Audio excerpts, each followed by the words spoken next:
Chapter 18. In the 3rd year of Hoshea son of Elah king of Israel, Hezekiah son of Ahaz king of Judah began to reign. He was 25 years old when he became king, and he reigned in Jerusalem 29 years. His mother's name was Abijah, daughter of Zechariah. He did what was right in the eyes of the Lord, just as his father David had done. He removed the high places, smashed the sacred stones, and cut down the Asherah poles. He broke into pieces the bronze snake Moses had made, for up to that time the Israelites had been burning incense to it. It was called Nehushtan. Hezekiah trusted in the Lord, the God of Israel. There was no one like him among all the kings of Judah, either before him or after him. He held fast to the Lord and did not stop following him. He kept the commands the Lord had given Moses, and the Lord was with him. He was successful in whatever he undertook. He rebelled against the king of Assyria and did not serve him. From watchtower to fortified city, he defeated the Philistines as far as Gaza and its territory. In King Hezekiah's 4th year, which was the 7th year of Hoshea son of Elah king of Israel, Shalmaneser king of Assyria marched against Samaria and laid siege to it. At the end of 3 years the Assyrians took it. So Samaria was captured in Hezekiah's 6th year, which was the 9th year of Hoshea king of Israel. The king of Assyria deported Israel to Assyria and settled them in Halah, in Gozan on the Habor river, and in towns of the Medes. This happened because they had not obeyed the Lord their God, but had violated his covenant, all that Moses the servant of the Lord commanded. They neither listened to the commands nor carried them out. In the 14th year of King Hezekiah's reign, Sennacherib king of Assyria attacked all the fortified cities of Judah and captured them. So Hezekiah king of Judah sent this message to the king of Assyria at Lachish: I have done wrong. Withdraw from me, and I will pay whatever you demand of me. The king of Assyria exacted from Hezekiah king of Judah 300 talents of silver and 30 talents of gold. So Hezekiah gave him all the silver that was found in the temple of the Lord and in the treasuries of the royal palace. At this time Hezekiah king of Judah stripped off the gold with which he had covered the doors and doorposts of the temple of the Lord and gave it to the king of Assyria.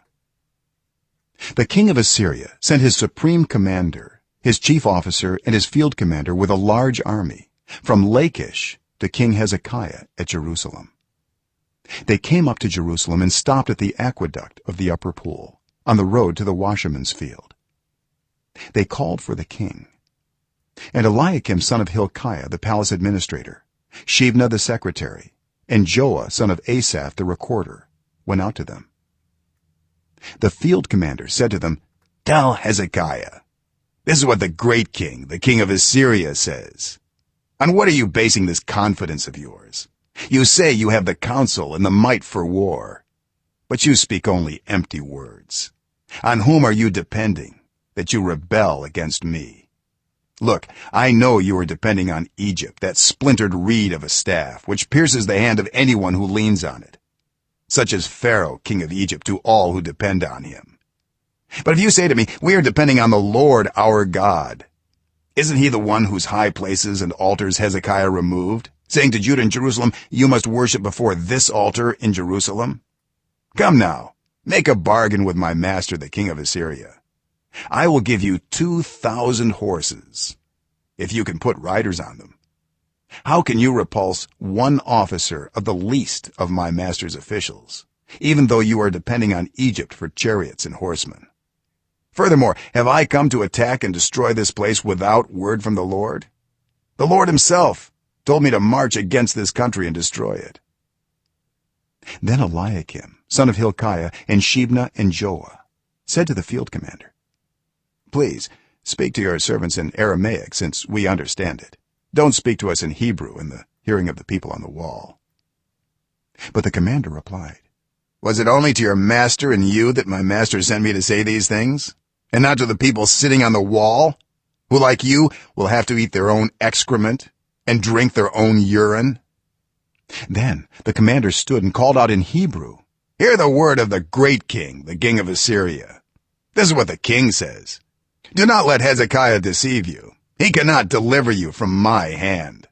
Do not let Hezekiah persuade you to trust in the Lord when he says, 'The Lord will surely deliver us. This city will not be given into the hand of the king of Assyria.' Do not listen to Hezekiah. This is what the king of Assyria says. Make peace with me and come out to me. Then each of you will eat fruit from your own vine and fig tree and drink water from your own cistern, until I come and take you to a land like your own, a land of grain and new wine, a land of bread and vineyards, a land of olive trees and honey. Choose life and not death. Do not listen to Hezekiah, for he is misleading you when he says, 'The Lord will deliver us.' Has the God of any nation ever delivered his land from the hand of the king of Assyria? Where are the gods of Hamath and Arpad? Where are the gods of Sepharvaim, Hena, and Ivah? Have they rescued Samaria from my hand? Who of all the gods of these countries has been able to save his land from me? How then can the Lord deliver Jerusalem from my hand?" But the people remained silent and said nothing in reply, because the king had commanded, "Do not answer him." Then Eliakim, son of Hilkiah the palace administrator, Shebna the secretary, and Joah son of Asaph the recorder went to Hezekiah with their clothes torn and told him what the field commander had said.